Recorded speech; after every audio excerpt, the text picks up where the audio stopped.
Alrighty, guys, welcome into the first ever debut edition of Pro Wrestling Talk podcast. Now, I said this, I came up with a podcast idea 2 years ago. Yeah, 2000, well, nearly 2 years ago, 2015. I said to you guys in a video, I don't know if it'll be on some channel somewhere.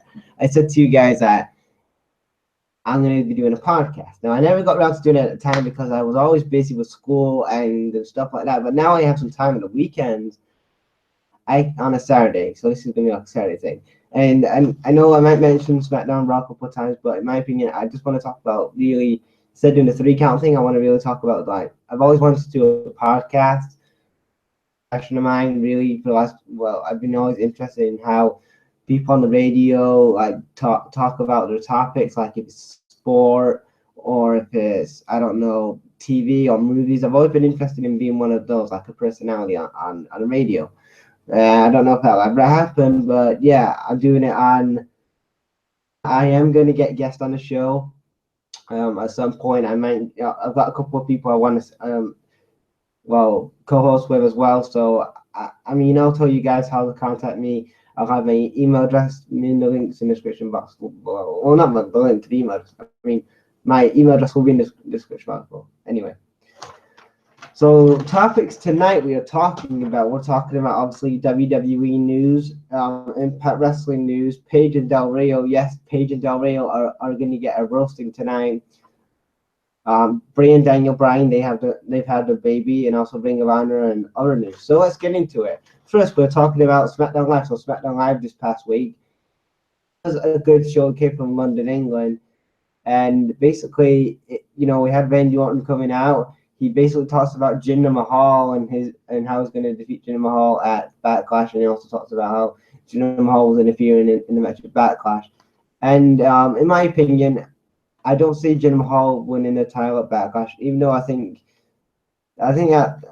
they're gonna the WWE gonna let Jinder Mahal win the belt. It's just kind of like, in my opinion, a stepping stone to Rusev, because I think that they're gonna have big plans for Rusev because there's this storyline.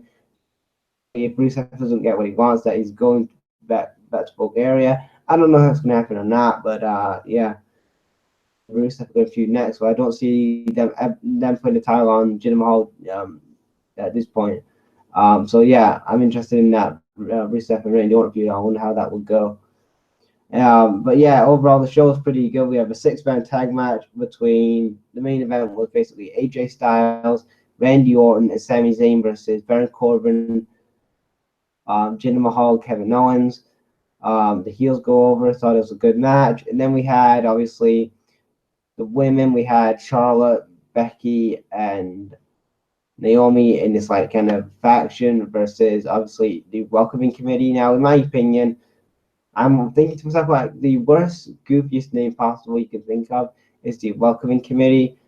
Now, I understand that you're trying to get these women over as the top heels of SmackDown Live, but to have a goofy name as the Welcoming Committee, I don't know if it's a creative team blip or whatever, or if it's the women themselves who came up with the name. But if it's them, I blame them because they came up with a goofy name. But anyway, apparently they had a 6-man tag match. So yeah, and then after that, we had Shinsuke Nakamura, Dolph Ziggler. In my opinion, it was a very bad segment. In my opinion, I'm a big Nakamura fan, as you guys know, but I just think that him talking on the mic is not a good thing. I think that if you want to use Nakamura, you should just use him as a special. Like, you should just use him. He can just stand there. I don't want him to really talk that much. In my opinion, I just think the Nakamura character just isn't there for talking. He's just better there as a presence and as a feel. So when he comes out, you have a good feel and a good presence when he comes out. But basically, Dolph basically accepts the match for Backlash. It's going to be Dolph versus Nakamura at Backlash. Well, that's going to be an awesome match. I'm pretty excited for that. And that's the end of SmackDown Live.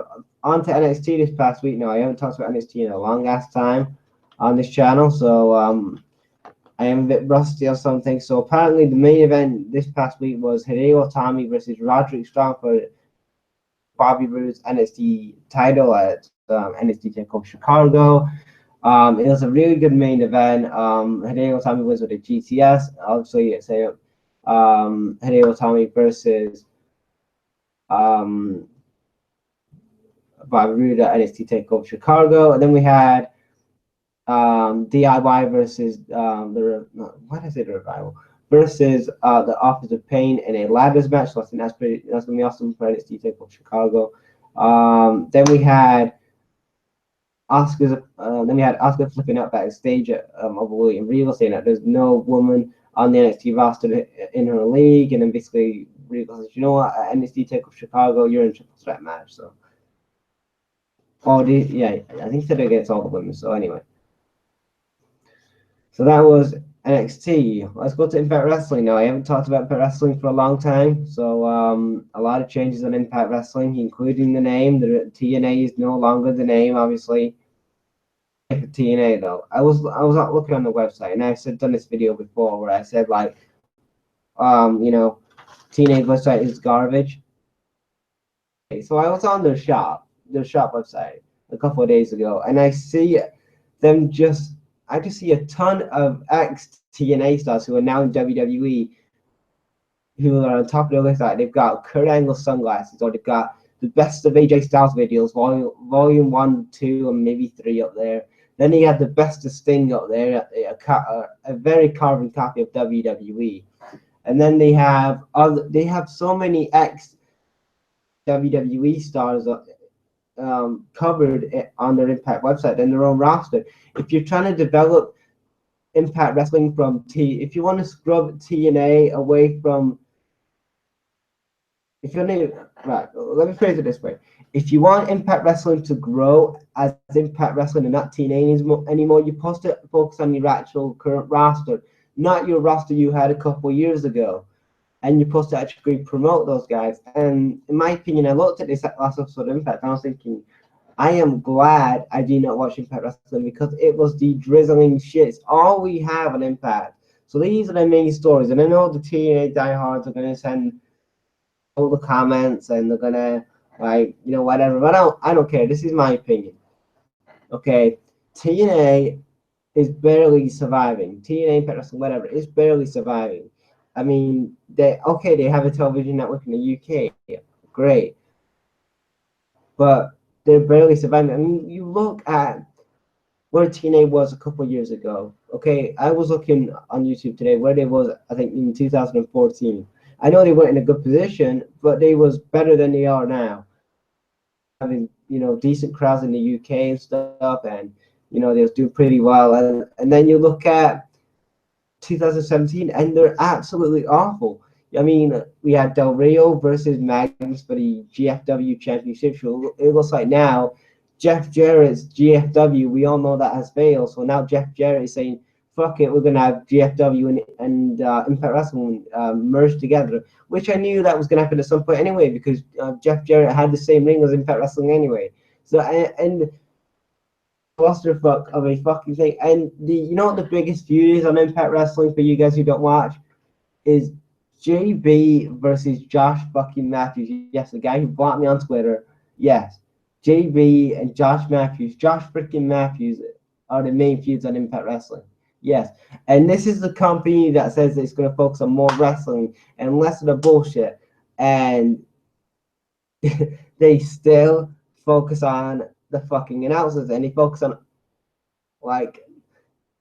irrelevant storylines. In irrelevant storylines, they don't focus on the actual wrestlers.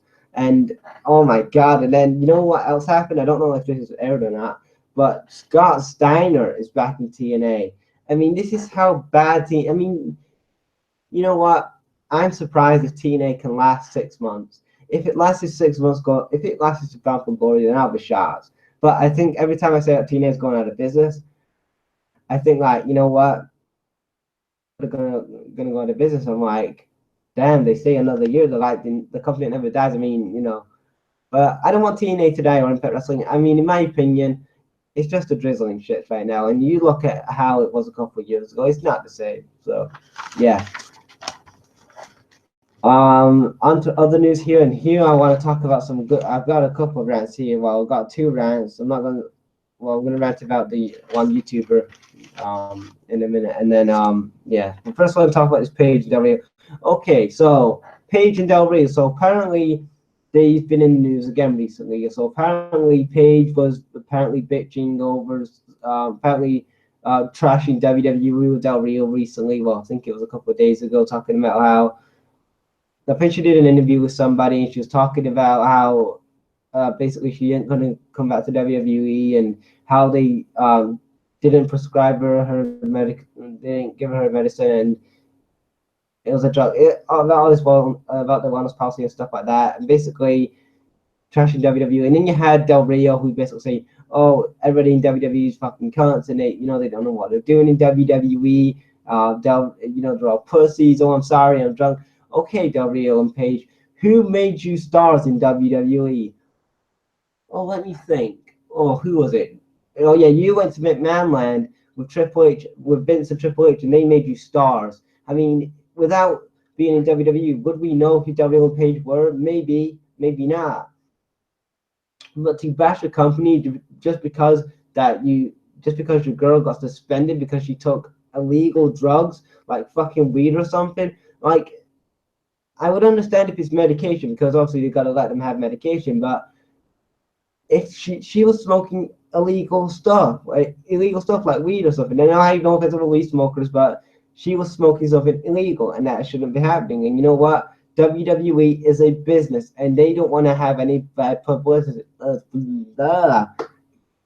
Get my teeth back in. Bad publicity, on their company, so they don't want to have these. They don't want to say on the news, WWE superstar Paige and Del Rio are smoking weed outside the store. They don't want to see that. So, in my opinion, that's you. You know, if you're smoking weed, then you deserve to get actually, fined, because if you worked in any other job, you'd be fired. But in professional wrestling, they just suspend you, and hopefully, but but yeah, for W, I just think that he's just so bitter, and I mean, I've heard so many stories about W. I mean, I heard that he missed he's always, he's like, he missed a show in WCPW because he was drunk. Well, they said he was under the weather, but apparently, he was drunk. So there you go. It's on YouTube if you want to see. Just put type. You guys can just type in W drunk or something like that. You'll find it. But anyway. Yeah, and that's it really. What else to you guys? I mean, I'm tired of talking about Paige and Del Rio at this point. Ring of Honor last night they had a pay-per-view. I know guys, I didn't watch pay-per-view, so I mean I actually forgot they had a pay-per-view, and I'm sorry guys, I haven't really catch up with Ring of Honor a lot lately. I've been seeing bits of it, and I know kind of the storylines in Ring of Honor. So apparently the main event. Well, I want to talk about the big talking point last night, and that was Adam Cole. So basically, the Young Bucks and Adam Cole are in, and they have kind of a hug, and then the lights go out. Kenny Omega comes out and goes, "Well, you know what, Adam? Why? You know what, Young Bucks? You guys surprised me because you know what? A couple weeks ago, that Adam Cole kicked you out of the Bullet Club, and now that you're embracing him, so you know what, Adam? You're fired from the Bullet Club." And then after that, basically, the lights come back on. Marty Scurll, the guy from British Boot Camp and TNA, he comes out, and you know what? Since Marty Scurll's been in Ring of Honor, I've got to say that I am a huge fan of that guy because, in my opinion, this villain character is so fucking awesome. I'm like him and Dalton Castle are my two favorite guys in Ring of Honor right now, and I hope they stay with Ring of Honor because those two guys are key names right now in Ring of Honor, especially with Adam Cole, leaving now and stuff like that. So basically, Marty Scurll removes his robe or whatever it was, and he has an umbrella, and it has Bullet Club on it. Basically, the Young Bucks had shot, but they super kick Adam Cole, and then after that, basically that was it really, and that was the end of Adam Cole's Ring of Honor run. And I've heard a lot of reports that he's going to WWE or Japan, but in my opinion, I wouldn't be surprised if you see maybe him debut at NXT Takeover Chicago, or they could wait till NXT Takeover Brooklyn, because I know they're going to be in Brooklyn in the summer, so they could wait for this.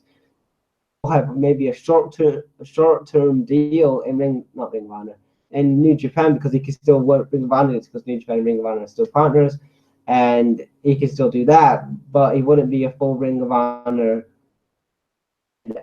Then maybe NXT Takeover Brooklyn. Now I don't know if he's going to NXT Takeover Chicago because I think the night before he has a PWG show, and I don't know where that is. And that's Philadelphia, or I don't know. It's some honestly New York. I cannot remember.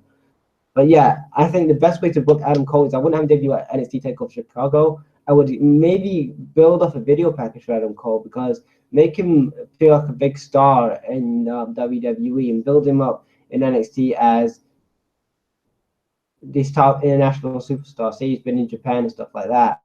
And then at NXT Takeover Brooklyn, he debuts in the crowd, and you've got Adam Cole. Like they have his name. I don't know if they're going to call him Adam Cole or repackage him as Cole Adam. I don't know, but you know what? If Adam Cole, well, when Adam Cole comes to WWE, I wish him the huge amount of success because you know what? Adam Cole, for a long time, I've been a big Adam Cole fan, as you guys know. I've said this before, but I'm a huge Adam Cole fan. From where he came a couple of years ago, from where he is now, like I wouldn't imagine a couple of years ago saying that Adam Cole was going to go to WWE. But you know what? I'll thank he proved me wrong, and I'm a big fan of Adam Cole. Next we're talking about Daniel Bryan. Apparently, the baby girl came this week, Birdie Joe Danielson. So congrats to those guys. And everything like that. I know that Brie was a week late giving birth to the child, but yeah, congrats to those two guys. Next we have the women's tournament coming up this July or June. So apparently we have a women's tournament, which is very good. I'm very excited for this women's tournament. I'm glad that they're finally giving that they're doing something else with the women's division as well, because you know what, since this so-called women's revolution has happened, I think that we finally got a great women's division with Raw and SmackDown Live having good rosters. Now they're not the best rosters, but they're really good women wrestlers on the main roster. Even on NXT, sorry, I'm stumbling today. Even on NXT, you know what? They have probably the best women's wrestlers probably since like Trish and Lita, or even better since Trish and Lita. I don't know, but like you look at the talent they've got in WWE for the women's wrestlers, like Asuka, Alexa Bliss. You've got Sasha Banks, Mickie James, Nia Jax, Bayley. Who else have you got? I'm trying to think of it. Oh, Peyton Royce and Billie Kay. I love those guys. And then the list goes on, in my opinion. I mean, just such a good, talented women's division. And then really, the people I want to really see in this women's tournament is really. I've only got one person I want to see in this tournament now. I don't know if she's still the Lucha Underground champion or not, but I want to see the Sexy Star. If you guys have never heard of her, type her on YouTube. She's a fucking awesome. She's a good wrestler. I'm a fan of her as well. I really want to see her in WWE at some point, which I think she will be. But yeah, I would love to see her in this tournament. You know, because I know a lot of people say, "Oh, well, she's with Lucha Underground." I don't know how they're going to do that, but look at Will Ospreay. Will Ospreay, who I want to see sign in WWE. He's an awesome talent as well. Sabre Jr. Like he's awesome as well. Those two guys I want to see in WWE as well. But yeah, those two guys, they like had a one-off appearance at CWC in the summer, so they could do that like a one-off appearance. And if they can reach an agreement, I don't know how long she's got on the contract, but you know what? The Sexy Stars comes to WWE, I'm happy, man. Then we have the Rand. The Rand I'm going to talk about right here. And this is Daddy 05. Now, this was obviously brought to my attention a couple weeks ago. Apparently, Daddy 05, if you guys don't know, I never heard of him until like a friend of mine did a video about it. Because in my opinion, I never heard of this guy. So apparently, Daddy 05 is a YouTuber who does pranks on the internet with his kids. He's like a family guy. And there was this one prank where his mom and his dad, where the mom and the dad, because they have 3 kids, and basically they was going to prank their sons. Yeah, they have 3 sons. Yeah, 3 sons, and basically the mother had kind of like some nail remover, or was it paint or something, which was kind of like easy to remove off the carpet, but she didn't tell her kids that. So she sprayed that on the kids' carpet, and then she was like, Cody. Cody was the main child who got really affected with this, and I don't know the other kids what the names were. I know that the main kid's Cody, the one who got really offended, he self-harmed himself. But yeah. So basically, she's like, Cody, get your ass up here. And then basically, he's like, hey, who did this to the carpet? So all the other kids are coming up to the stairs, and basically, you just see Cody just absolutely pouring his heart out. And I feel sorry for him. Like, he's there, like, I didn't do it, man. I didn't do it. And his dad are laying into him, and then his brother gets brought into this and stuff like that. And after that, they say, "Oh, it's a prank." And then when you see their faces in the video, their faces are like, "Hey, mom and dad, this isn't a prank. This is like fucking torture, man." And then obviously it went viral, and then apparently Daddy 05's kids are apparently could be getting took off him at some. Well, that's what I heard. So, and it's his own fault. And I mean, yeah, I mean, I am not a parent. Okay, I don't have any. I don't have my own kids, not yet, anyway. But you do not go that extreme for a prank and really shout at your kids. Now, I know that it was for YouTube and it was a stunt and stuff, and it's for publicity. But when you've got kids who are self-harming in videos, that is fucked up shit. Now, I don't know what comedy they like. If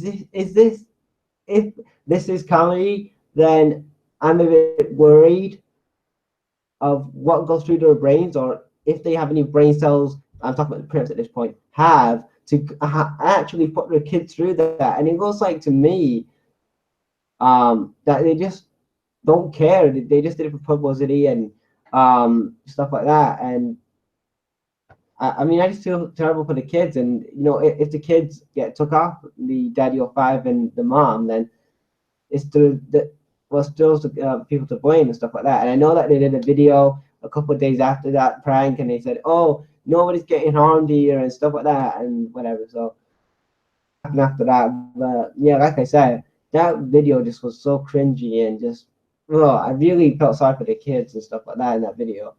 But yeah, and then our final topic today on the podcast. Hold on, let me get my notes here. Anything upside? Oh yeah, upside down. Oh yeah, I want to talk about Rock running for president. Let's end this on a happy note, huh? Rock running for president. Apparently this week the report was coming out that the Rock is going to be wants to run for president. I've only got one thing to say about that. If you smell what the Rock is cooking, and that's it for this edition of the Pro Wrestling Talk podcast. Remember, guys, to subscribe to the channel. I might start, like I said, I will have guests on the show at some point. I am going to do this every Saturday, guys. So Saturday night about what time is it now? About 7:30. 7:30 Eastern time. I am going to be doing also my podcast. So this is going to be a regular thing in the next couple of weeks. If you like this, guys, remember to leave a like, comment, and I'll check you later.